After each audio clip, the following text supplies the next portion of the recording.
Bom, a gente já estudou o que seria o FPGA, o histórico dele, né? O que seria um dispositivo lógico programável. A gente já estudou o Verilog, como que eu faço uma programação do meu FPGA. Já estudei a simulação. Agora, por último, falta o quê? A gente utilizar o FPGA, periféricos, com o meu FPGA. Por quê? Não adianta nada eu ter meu FPGA se eu não posso interagir com o meu mundo externo, seja em forma de botões, seja em forma de LEDs. Bom, eu tenho que ter alguma interação com o meu usuário, com o meu meio, para eu poder trafegar alguma informação, para eu poder processar alguma informação. Eu tenho que ter alguma coisa lá. Como que eu, então, utilizo periféricos, converso o meu FPGA com o meu mundo externo? É o que a gente vai começar a ver agora. Então, como que eu integro esses meus periféricos com os pinos do FPGA? Se vocês lembrarem, quando eu estava explicando lá no início da matéria, o que que eu falei? Eu falei que eu tinha embaixo do meu chip do FPGA, eu tinha vários pinos lá. Esses pinos, eles podiam ser setados como entrada, saída. Então, cada um desses pinos, onde eles vão estar conectados, eles vão estar conectados fisicamente a algum periférico, né, algum equipamento que eu quero comunicar, mas como é que eu seto isso, como é que eu configuro isso no Quartz para definir que aquele pino é de saída ou entrada e alocar aquele pino ao pino do meu projeto que eu estou fazendo. Como eu falei com vocês, é uma arquitetura versátil. Se eu posso configurar essas ligações, como que eu faço isso? Bom, só para mostrar aí para vocês a imagem, eu já mostrei isso no vídeo que eu fiz, mas agora talvez como vocês já têm um pouco mais de noção do que seria um FPGA e tal, fica mais fácil de entender. Bom, voltando aqui, eu tenho meu FPGA, que seria só esse chip aqui do meio. Ele sim é que a gente vai programar. Todos esses meus periféricos, toda essa minha placa que está em volta, são periféricos. Alguns são utilizáveis, eu consigo utilizar, outros estão lá mais para fazer ele funcionar. Por exemplo, eu tenho alguns controladores lá, eu tenho, cadê? Eu tenho botão de liga e desliga, eu tenho memória EPROM, que eu não sei onde é que está, não lembro agora de cabeça. Tá aqui flash memory, tem minha SRAM, SD-RAM, então eu tenho alguns elementos aqui que não uso eles. Outros eu vou poder, que eles já vão, outros eu vou poder usar eles, seja como entrada ou saída. E a empresa que fez o roteamento dessa placa, por exemplo, ela ligou um, vou pegar aqui, deixa eu ver, acho que esse aqui é o meu clock, não, cadê o meu clock? Tá aqui, eu acho que é esse aqui mesmo. Se não me engano é esse. Esse meu clock ele vai estar lá, vai ter uma trilha, eu não sei onde qual que é essa trilha, mas vamos supor, ele vai ter uma trilha aqui na placa, ligando a um pino, sei lá, um outro pino lá dentro, lá embaixo do meu FPGA. Então, isso já vai estar fisicamente ligado. O que eu preciso configurar é o meu FPGA. Bom, só para relembrar os periféricos que eu tenho, para a gente ver o que a gente pode fazer aqui nessa placa. Eu tenho quem? Eu tenho meu USB device, né? De que é ele seria minha placa funcionando como um USB device, seria um slave no caso. Eu poderia trabalhar com USB host, ou seja, eu conseguiria ligar algum equipamento, seja um pendrive, seja um mouse, seja qualquer outra coisa ali. Ou seja, ele vai ser o que eu liguei vai ser um host. Eu vou ter um microfone de entrada, eu vou ter um line in, os dois são parecidos, só que esse daqui ele é estéreo. O line out é porque ele pode entrar no line in, voltar para o line out. Aqui o line out seria a ideia que seria, será conectar isso numa caixa de som, então eu usaria esse meu line out. Eu vou ter aqui um chipzinho, eu acho que se não me engano é esse daqui mesmo. Esse chipzinho, ele faria a conversão lá do, seria um DAC, né, um codec, transforma lá o analógico para digital. Eu tenho uma entrada de vídeo, aquelas do tipo RCA, então eu vou ter um TV decoder lá. Eu vou ter um VGA, ou seja, uma porta de saída do VGA. Eu vou ter uma porta Ethernet de 100 até 100 megabits, um RS-232, uma porta PS2, que essa aqui é aquela de mouse antigo, de teclado antigo também utilizava. Aí lá dentro, né, eu vou ter um DAC do meu VGA. Eu vou ter aqui, ó, um cabeçote, né, que a gente chama, um header expansível, ou seja, eu posso criar uma placa para conectar aqui, para eu expandir lá, sei lá, quero conectar um outro periférico que não tem aqui. Eu posso usar esses meus pinos para fazer esse controle. Então, eu vou ter lá um Ethernet controller, um controlador de Ethernet para configuração da minha porta. Eu vou ter lá um SD card, eu posso conectar ele. Eu tenho um infravermelho, eu tenho 8 LEDs verdes, eu tenho 18 LEDs vermelhos, eu tenho aqui chaves, ou seja, que elas vão para cima e para baixo. Eu tenho push button, né, que é aquele que eu tenho que ficar pressionado. Se eu soltar ele volta para o estado comum deles. Eu tenho um clock externo, se eu quiser colocar, que é um conector SMA. Eu vou ter osciladores de 50 MHz, tem de 27 MHz também. Então seria que o meu clock eu posso setar para de 50 ou de 27, ou um clock externo. Eu vou ter lá a memória SD-RAM, vou ter um display de 7 segmentos, vou ter o que? Um display LCD. Então, os principais são esses aí. Principais, né? Que a gente mais utiliza aqui. Display LCD, display de 7 segmentos, minhas chaves aqui, chave de cima para baixo, meu push button, clock e principais são esses. Eu estou trabalhando num projeto que eu uso o RS-232, VGA também posso usar, mas só que os principais, os mais simples de usar, são esses que eu falei anteriormente, os LEDs também, certo? Esses são os principais aí que a gente utiliza. Bom, como eu falei, isso daí estava ligado fisicamente lá. Agora, como é que eu vou no meu quarto, certo que o pino, o pino lá que eu chamei de out no meu projeto do EPGA, ele está ligado ao meu LED, por exemplo. A saída dele está ligada ao meu LED. Eu vou vir lá no meu quarto, vou vir lá em Assignments, eu vou vir em Pin Planner. Quando eu venho no Pin Planner, o que vai aparecer? Vai aparecer lá o meu chip, que está aqui, desenho dele, e cada bolinha ou triângulo desse representa um pino do meu FPGA lá embaixo. Pô, aí você me pergunta, eu sei que esse pino representa? Eu não sei, de cabeça eu não sei. Então, eu vou ter a localização lá dele, que vai ser letra e número. Então eu vou ter lá pino A4, por exemplo. Pino A4 seria quem? Meu A4. Então eu vou quase Então eu pegaria esse meu pino aqui. Então, assim que eu localizo cada um desses pinos. Mas como é que eu sei que o pino A4 está ligado ao meu clock? Igual tá aqui, ó. Estou ligando meu clock ao meu pino A4.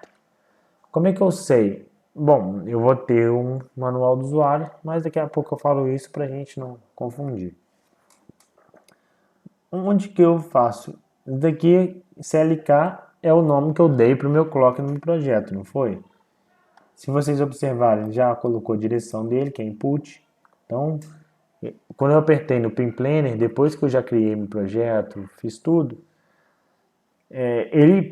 quando eu clico no Pin Planner, ele já busca a informação do nome do nó e qual que é a direção dele. A localização, eu que vou setar. Por exemplo, eu quero que meu clock ele pegue esse pino aqui, ó, ele fique ligado a esse pino. Então eu coloco lá pin underline A4. Então aqui é a localização do pino do FPGA que ele vai ser conectado à entrada ou saída do bloco que eu fiz. Entenderam? Então, esse pino colorido, quando eu fiz isso, eu liguei internamente lá no meu CLK. Tá, mas como é que eu sei que o meu clock ele tá no pin A4? Porque se eu pensar, esse pino aqui que eu colori, ele já está fisicamente ligado a alguma coisa na minha placa. Mas como é que eu sei que esse pino está ligado ao meu oscilador de 50 MHz, por exemplo? Eu vou encontrar isso lá no meu manual do usuário da minha placa, que a gente vai usar aqui, a placa DE2. Então, todas essas localizações dos pinos vão estar lá falados. Isso, quem criou a placa, que foi a TeraSic, ele já fez um manual do usuário para isso, porque eu não teria como ficar adivinhando. Senão eu teria que ficar testando pino a pino, imagina. É muito pino para testar, então ele criou um manual do usuário para isso. Agora, se eu tivesse criando o meu projeto do zero, sem uma placa de desenvolvimento, eu teria que o quê? Quando eu digo meu projeto, criar uma placa mesmo. Eu teria que criar uma placa de circuito impresso, colocar meu FPGA lá e ver qual pino no roteamento da minha placa que eu fiz, qual pino que está ligado ao meu LED, por exemplo. Então, cada projeto vai ser diferente. Cada localização do pino vai ser diferente dependendo da minha placa.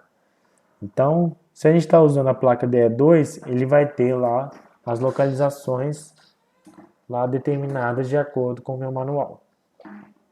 Então, por exemplo, eu quero conectar minha saída out do meu bloco no LED número 2, vermelho.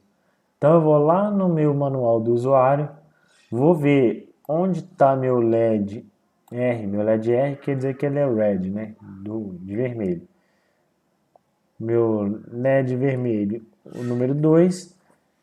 Onde que ele está localizado? Ele está localizado no pin AB21. Então eu vou abrir meu pin planner e vou lá no meu out. Deixa eu ver se eu tenho ligado aqui não. Lá no meu out eu vou conectar quem? Pin AB21. Então vamos supor que aqui fosse o meu out. Eu colocaria aqui, ó, pin AB21. Então eu fazendo isso, eu estou linkando o meu out do meu projeto com minha saída, né? Com meu LED vermelho, número 2. Bom, eu facilitei para vocês. Eu coloquei como é que eu utilizo os LEDs. Lá no meu manual do usuário eu vou ter tanto essa localização do pino, por exemplo, eu tenho meus LEDs vermelhos daqui até aqui. Aqui tudo são meus LEDs vermelhos. Eu vou ter a localização de cada um deles. Então, se eu quiser usar o LED vermelho 8, eu vou usar o AA14. Agora, se eu quiser usar o verde, LED verde número 7, eu vou colocar o pin Y18. Aí você me pergunta, por que eu coloquei essa informação aqui do lado? Essa informação do lado é importante para a gente ver como que na placa ele está montado. Ou seja, eu vou estar ligado. Isso daqui seria, na verdade, o pino do meu FPGA saindo. E aqui seria como está na placa. que é um LED? Um LED é um diodo emissor de luz, né? Então, o que acontece? Pensa só, se eu colocasse nível lógico 1, o que seria o nível lógico 1? Vamos simplificar, que seria 5. Meu nível lógico 0 seria 0, né? Então, se eu colocasse no meu pino L, o meu LED, tá aqui LED 0, eu acho. Se eu colocasse meu LED 0 igual a 0, o que ia acontecer? 0 volts, né? Eu ia ter 0 volts e eu vou ter GND que seria 0 volts. Então, eu vou ter diferença de potencial desse ponto para esse ponto aqui? Não. Se eu não vou ter, eu não vou passar corrente, esse meu LED não vai acender. Agora, se eu colocar 5 volts ali no meu pino, que seria o nível lógico 1, o que vai acontecer? Vai ter diferença de potencial aqui? Minha corrente vai fluir daqui para lá. Ele vai passar esse resistor, né? Daqui, esse RN são resistores só para limitar minha corrente, para não passar uma corrente muito alta, uma corrente de curto. Vai passar aqui no meu LED e ele vai acender. Então, o que isso quer dizer? Quer dizer que os meus LEDs eles são ativos em alto, ou seja, se no meu bloco que eu criei a saída for 1, meu LED vai ficar colorido. Se na minha saída, lá do meu out, minha saída for 0, né, nível lógico baixo, o que vai acontecer? Minha saída, meu LED não vai colorir. Então, é importante eu saber o circuito para usar o LED corretamente.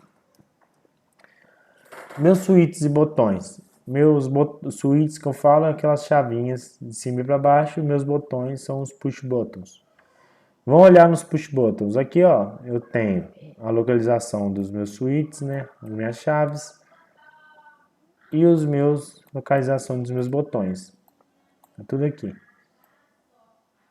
Certo? Então, eu vou ter lá, por exemplo, eu quero usar minha chave push button. Por que é importante eu saber esse meu circuito? Eu poderia testar e ver se funciona? Poderia. Mas vocês são engenheiros, tem que saber analisar. Eu tenho esse meu esquema. De novo, esse meu resistor é para limitar. E o meu aqui é a minha saída Q0. O que acontece? Minha chave, meu key, né, meu botão, como que ele funciona? Quando eu aperto o botão, não, se meu botão está sem apertado, essa minha parte do circuito e essa, elas não estão ligadas uma na outra. Ou seja, é como se fosse um circuito aberto ali. Quando eu aperto esse meu botão, essas duas se ligam. Ou seja, eu crio um curto-circuito ali. Então, olha só. Se vocês observarem, quando eu estou meu botão desapertado, ou seja, ele não está pressionado, se ele não está pressionado, o que acontece? Esse meu ponto aqui de cima, desse meu fio, o que vai acontecer? Ele vai ter qual potencial? Ele vai ter esse potencial elétrico aqui, ó, de VCC. Então, eu vou aplicar aqui no meu decodificador um VCC. Esse meu VCC vai sair aqui, ó, VCC. Então, quer dizer que se minha tecla não está pressionada, quer dizer que meu botão está mandando a informação nível lógico alto. Agora, se eu pressionar meu botão, o que acontece? Se eu pressionar meu botão, eu vou fazer o contrário. Pressionei meu botão. Esse meu fio aqui de cima, ele vai ter o mesmo potencial aqui de baixo, que seria GND. Então ele vai vir ali, ó, GND é o que? Nível lógico baixo. Então toda vez que eu pressionar o meu botão, eu estou mandando zero para o meu circuito. Então isso às vezes pode confundir vocês na hora de montar. Eu vou lá montar meu circuito, montei ele, fui lá no quarto, né, programei ele todo, linkei ele ao meu botão. Aí eu digo que quando o meu botão for 1, eu quero que ele conte. Mas meu botão é 1 sempre que ele não tiver pressionado. Ou seja, que ele não apertar ele. Toda vez que eu apertar ele, o valor dele vai para 0. Então, a minha verificação no quarto deveria ser o contrário. Entenderam? Então, é importante eu saber essas informações, se ele é ativo em alto, ou seja, o estado normal dele é 1. Quando eu vou lá e fecho ele, ele vai para 0. Agora, minha chave, como é que ela funciona? Minha chave é o difícil a gente olhar pelo circuito aqui, mas aqui é a posição da minha chave, né? Quando ela está nessa posição, ela está ligada ao meu pino 1, que seria o meu VCC. Então, quando ela está para cima, ela é nível lógico alto. Se ela estivesse para baixo, ela estaria ligada aqui ao meu GND, que seria nível lógico baixo. Certo? Então, por isso que eu mostrei esses circuitos aqui para vocês entenderem, para não sair usando e testarem. Então, quer dizer, pelo meu circuito, pelo meu manual do usuário, eu consegui enxergar isso. E meu display de 7 segmentos? Display de 7 segmentos, vocês já estudaram esses circuitos digitais. Ele é o quê? Ele é um display que eu tenho lá 7 risquinhos. Esses 7 risquinhos, de acordo com como eu coloro eles, eu vou representar um número. Por exemplo, se eu quiser o 0, representar o número 0, eu tenho que colorir o 0, o 1, o 2, o 3, o 4 e o 5. E o meu 6 tem que ficar apagado. Se eu quiser representar o meu número 1, eu tenho que acender o meu risco 1 e o meu risco 2. Para eu colorir o meu 2, eu tenho que colorir o 0, o 1, o 2 não, o 3 sim, o 4 sim, o 5 não e o 6 sim. Então, para eu representar meus números, eu tenho que fazer dessa forma. Então, eu vou ter um pino para cada risquinho desse. Então, lá, eu vou ter aqui o meu X0, que seria esse 0 aqui. O meu X0, na verdade, que esse dentro dessas chaves, né? Eu vou ter 0, então eu vou ter 1, o 2, o 3, o 4, o 5 e o 6. Então, e vai ter a localização deles ali dentro. Agora, como é que eu sei se ele é do tipo anodo comum ou catodo comum? Ou seja, se ele é ativo em alto ou em baixo. Eu olho meu circuito aqui, ó. Eu vou olhar meu circuito que tem aqui. O que acontece no meu circuito? Meu circuito, eu estou alimentando lá. Só de eu olhar aqui eu já sei que o comum deles é meu VCC.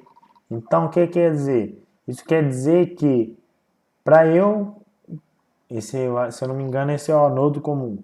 Para eu colorir o meu risquinho, seja o 0, 1, qualquer dos risquinhos, eu vou ter que colocar o nível lógico 0 nele. Por quê? Se eu colocar aqui, ó, 0 volts, nesse meu pino de cima, o que vai acontecer? Eu vou ter diferença de potencial do VCC para o 0, então eu vou fluir corrente para a minha esquerda. No que eu fluir corrente... Nossa, aqui era para ser uma seta para a esquerda. Vou fluir corrente para a minha esquerda, vou passar no meu LED, vou colorir ele, vou acender esse meu LED e ele vai vir para cá. Esse resistor é para limitar minha corrente. Agora, se fosse 5 volts aqui ou nível lógico alto, o que ia acontecer? Eu ia ter diferença de potencial? Não. Então, não ia passar corrente aqui. Então, eu não ia colorir. Então, para eu colorir o meu risco, no display de 7 segmentos, eu tenho que colocar nesse meu pino 0. Então, por exemplo, o meu bloco está lá e eu quero imprimir o valor dele. Eu quero imprimir o valor 0. Então, eu vou colocar quem? Vou colocar 0. Vou colocar aqui, ó, 0. eu vou colocar 0, 0, 0, 0, 0 e 1. Quando eu fiz isso, lá no meu projeto, eu criei lá, falei, mandei ele colocar esses valores em cada um desses pinos, o que vai acontecer? Ele vai colorir o meu número 0, vai imprimir meu número 0. Se eu quisesse imprimir meu número 1, o que aconteceria? Eu teria que colocar 1, 0, 0 e o resto tudo 1. Aí eu ia colorir esse meu número, certo? Aí você pode estar me perguntando, por que está aqui, ó, x0, 0? E aqui embaixo está x1, 0. É porque eu tenho vários displays de 7 segmentos. Eu tenho um display de 7 segmentos 0, eu tenho um display de 7 segmentos 1, porque se eu quisesse colocar um número de 3 casas decimais, eu preciso de 3 displays de 7 segmentos diferentes. Então, ao todo aí, se eu não me engano, eu tenho bastante. Deixa eu olhar aqui na foto que eu lembro. Eu vou ter 4 displays de 7 segmentos, 4, 5, 6, 7, 8. Vou ter ao todo 8 displays de 7 segmentos aí para eu usar. Bom, então falamos do nosso display de 7 segmentos. Só voltando aqui, só para vocês entenderem. O LED. O LED ele vai ser o que? Eu vou conectar minha saída ao meu LED. Quando eu utilizo botão ou switch, eu vou conectar esses meus switches ou botões na minha entrada. Quando eu trabalho com o meu display de 7 segmentos, eu vou colocar a saída do meu bloco aos meus pinos de 7 segmentos. Quando eu estou trabalhando com clock, meu clock ele vai entrar, vai servir de entrada para o meu bloco. Então eu vou linkar esse meu clock a alguma entrada do meu sistema. Eu vou ter então dois clocks, né? Eu vou ter um de 27 MHz, um de 50 e um clock externo que eu posso colocar. Às vezes eu quero uma frequência diferente dessas duas, então eu posso colocar um clock externo aí. O meu de 27, ele está ligado lá ao pino se eu não me engano, do codificador da TV. Ou tem o meu de 50, que ele também é esse aqui é o de 50. Esse daqui quer dizer que é um oscilador. Na verdade aqui. Esse é um oscilador. Esse é um oscilador. É um cristal mesmo de quartzo. E aqui seria o meu clock externo. Então eu posso usar qualquer um dos três, dependendo da frequência que eu quero usar. Então o meu clock ele vai ser a entrada do meu bloco. Eu posso querer usar também meu LCD. Esse meu LCD ele tem duas linhas e tem 16 caracteres em cada linha, né? E eu vou ter lá meus pinos de controle, ou seja, de 0 até 7. Eu vou ter meu LCD Data, vou ter meu LCD RW, que seria a função de Read or Write. O EN seria habilitar meu LCD. O RS é o comando, agora não lembro de cabeça o que era. O LCD é para ligar ele, ou seja, o enable é para ativar ou desativar. O on é o power dele. O blown, né, que seria o backlight on, ou seja, para uma luz ali atrás. Como que funciona, como que eu posso escrever nele? Eu tenho que olhar o datasheet do meu LCD para poder trabalhar ele corretamente, para poder meu FPGA controlar. Depois eu vou ver se eu crio uma videoaula só falando sobre o LCD. Bom, só para falar, meu LCD também ele vai estar uma saída do meu bloco, vai conectar a um dos pinos aqui para eu poder colorir meu LCD. E aqui estão as localizações de cada um dos pinos. Eu vou ter também portas de I/O, que seria o quê? Portas de entrada e saída, que seria aquelas portas que eu falei com vocês que eu poderia conectar uma outra placa, conectar qualquer outro dispositivo. Então, eu vou ter lá vários pininhos que eu posso usar. Então, aí está o circuito delas, não vou ficar falando muito. Eu tenho lá os portas de entrada e saída, eu posso configurar elas de acordo com o que eu quiser para conectar qualquer equipamento.